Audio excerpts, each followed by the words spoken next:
बिस्मिल्लाहिर्रहमानिर्रहीम।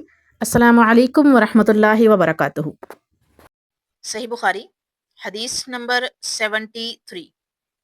रसूलुल्लाह सल्लल्लाहु अलैहि वसल्लम का इरशाद है कि हसद सिर्फ दो बातों में जायज़ है। एक तो उस शख्स के बारे में जिसे अल्लाह ने दौलत दी हो और वो उस दौलत को राह हक में खर्च करने पर भी कुदरत रखता हो, और एक उस शख्स के बारे में जिसे अल्लाह ने हिकमत की दौलत से नवाजा हो और वो उसके ज़रिया से फैसला करता हो और लोगों को इस हिकमत की तालीम देता हो। बड़ा वाज़िया है कि हसद, बुग़्ज़, कीना, मुनाफ़िक़त, अल्लाह ताला ने इससे बचने के लिए जो है वो हुक्म दिया है, और इस तमाम तर मसाइल में जो है वो खुद को ना डालने का हुक्म दिया है कि मुनाफ़िक़त नहीं रखनी दिल में, हसद नहीं करना किसी से, बुग़्ज़ और कीना नहीं रखना किसी के लिए दिल में। लेकिन यहाँ पर हदीस में वाज़िया तौर पर 2 बातों का ज़िक्र किया है कि हसद सिर्फ़ 2 बातों में जायज़ है। एक तो वो शख्स जो मालदार है, उसके पास इतनी दौलत है कि वो उसे राह हक में, अल्लाह की राह में खर्च कर सकता है। कुदरत रखता है उस पर खर्च करने की और वो खर्च करता है। और दूसरा वो शख्स जिसे अल्लाह ताला ने अक्ल दी, समझ दी, हिकमत दी है और फैसला करने की कुव्वत दी है, और उसके ज़रिए से वो फैसला करता है और लोगों को उसकी तालीम भी देता है। ये 2 मामलात हैं जहाँ पर हसद करना बनता है, और हसद करने का जो है वो दिया गया है हुक्म कि ये जायज़ है, इस पर गुनाहगार नहीं होगे। और हज़रत उमर रज़ियल्लाहु ताला अन्हु का इरशाद है कि सरदार बनने से पहले समझदार बनो, यानी दीन का इल्म हासिल करो।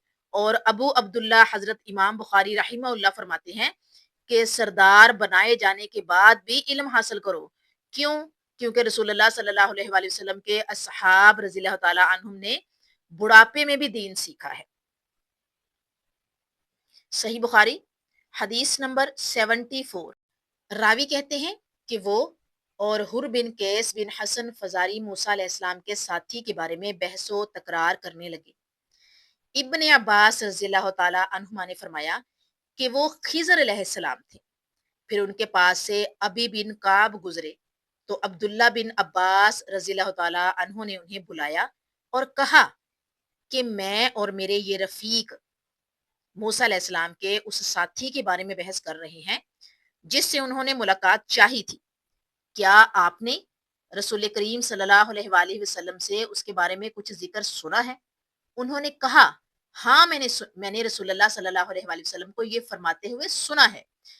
एक दिन मूसा बनी इसराइल की एक जमात में बैठे हुए थे कि इतने में एक शख्स आया और उसने आपसे पूछा, क्या आप जानते हैं कि दुनिया में कोई आपसे भी ज़्यादा बढ़कर आलम मौजूद है?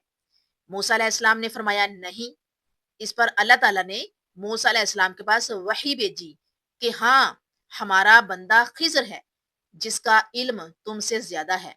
मूसा अलैहिस्सलाम ने अल्लाह ताला से दरियाफ्त किया कि खिज़र अलैहिस्सलाम से मिलने की क्या सूरत है। अल्लाह ताला ने एक मछली को उनसे मुलाकात की अलामत करार दिया और उनसे कह दिया कि जब तुम इस मछली को गुम कर दो तो वापिस लौट जाओ, तब खिज़र से तुम्हारी मुलाकात होगी। तब मूसा चले और दरिया में मछली की अलामत तलाश करते रहे।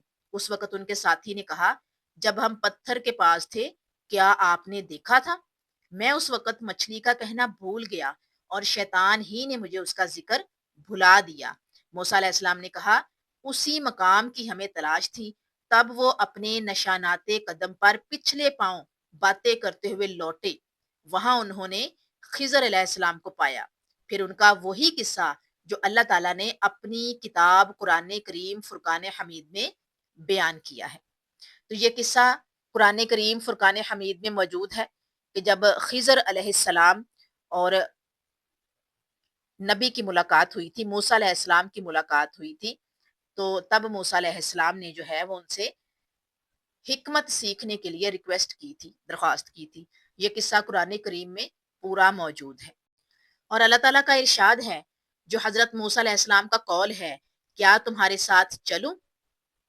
کیا میں تمہارے ساتھ چلوں اس شرط پر کہ تم مجھے اپنے علم سے کچھ سکھاؤ۔ یہ قرآن کریم فرقان حمید میں اللہ تعالیٰ کا ارشاد ہے، اور یہ قصہ قرآن کریم میں موجود ہے۔ اسی حوالے سے یہ حدیث ہے، اور اس کے علاوہ ہم نے پچھلی حدیث پڑھی 73، جس میں واضح طور پر جو اللہ کی طرف سے حکم ہے کہ دو باتوں میں حسد جائز ہے۔ ایک دولت مند شخص کہ جو کہ راہ حق میں دولت خرچ کرنے کی قدرت رکھتا ہے، اور دوسرا وہ شخص کہ جسے اللہ نے حکمت کی دولت سے نوازا ہے۔ دولت یہ بھی ہے، ضروری نہیں ہے دولت دنیا کا مال و متاع ہی ہو، دولت اچھی صحت بھی ہے، دولت وہ رزق بھی ہے جو اللہ تعالیٰ ہمیں مختلف طریقوں سے عطا کرتا ہے، جیسے حکمت اور علم، شعور، اس کے علاوہ فارغ وقت جو اللہ کی راہ میں خرچ کرنا ہے، یہ سب بھی اللہ کی طرف سے عطا کی ہوئی نعمت اور دولت ہوتے ہیں۔ تو دوسری جو چیز ہے وہ کیا ہے جس سے حسد جائز ہے، وہ ہے حکمت، حکمت کی دولت، اور اس کے ذریعے سے وہ فیصلہ کرتا ہے۔